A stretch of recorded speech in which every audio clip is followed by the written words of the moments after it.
Marcus, over here. Over. I think I heard you on a podcast the other day mention how the name Jacksaint came about. Just wondered if you tell the rest of us. Oh, this is the story? Oh, yeah, so back when I was in high school, my freshman year of high school, I was living with my biological dad and my stepmother at the time. And at this point, I just started playing football. I've been playing football for about 3 years now.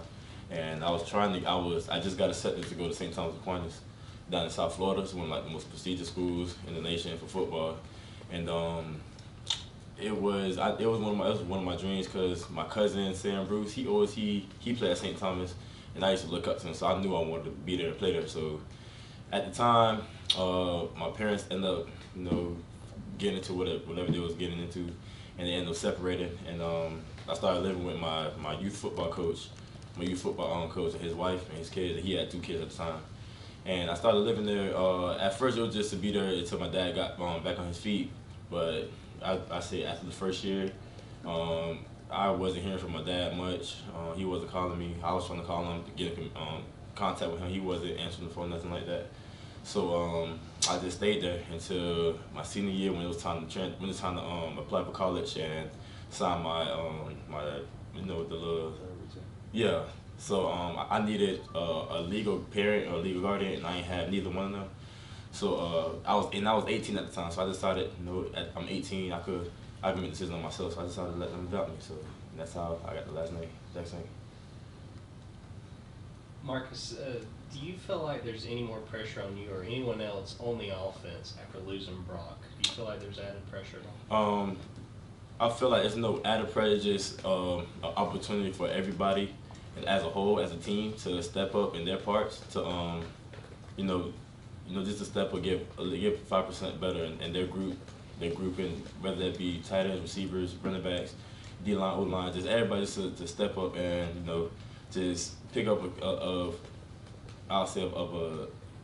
slack that's gonna be missing. So but we feel like next man up, is a tragic thing that happened with Brock, but we know he's gonna have a speedy recovery, and whoever is in next after him, but we had the full confidence he's gonna go out there and execute and play at a high level.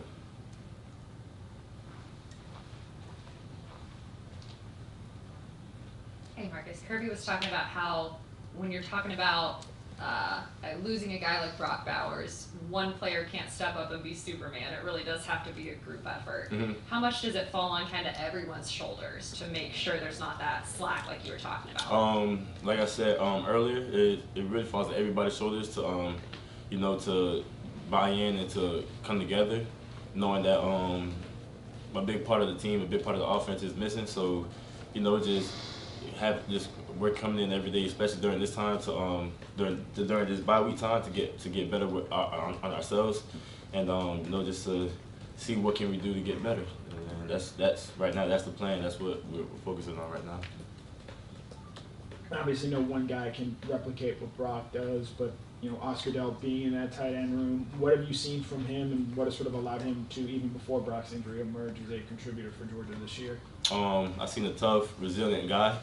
Who's young, who came in young, who played young, and who's learning and who's growing. Every day he's at practice, every day that he's on the field and he's taking reps, he's growing, and I'm excited for him, excited for this opportunity for him, see how he do his opportunity. And like I said, he's been one of those guys that came in that's always been working. So we just gotta see how what goes on down the road. Yeah, Marcus, normally when I talk to a wide receiver and ask them, hey, what's your favorite catch? But I watch you block really, really hard. So what is your favorite block you've had in your career here? I don't know. You don't have one that sticks out? Nah, there's been a couple. There's been a couple. I don't have one that sticks out. Really, I don't really try to focus on. I just try to, do my job and get to the next play.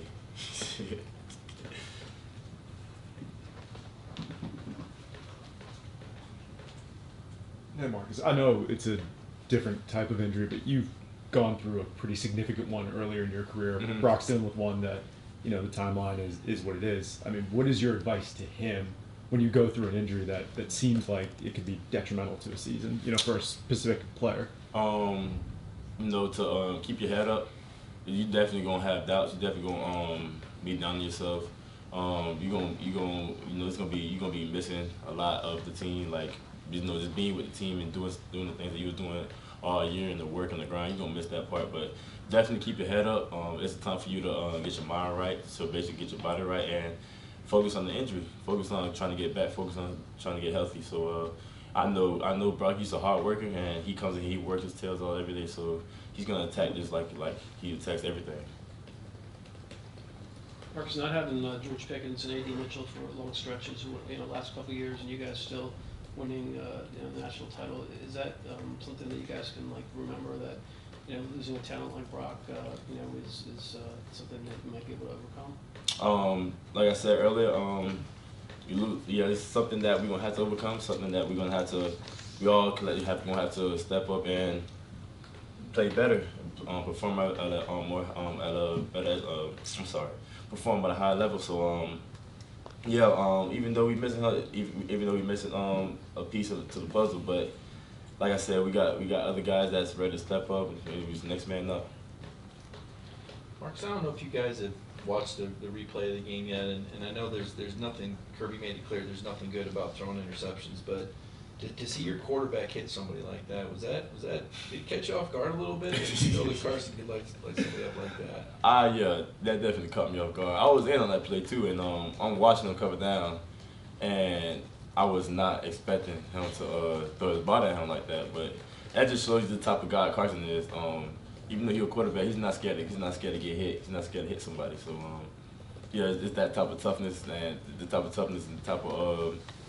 grit that he brings to the offense.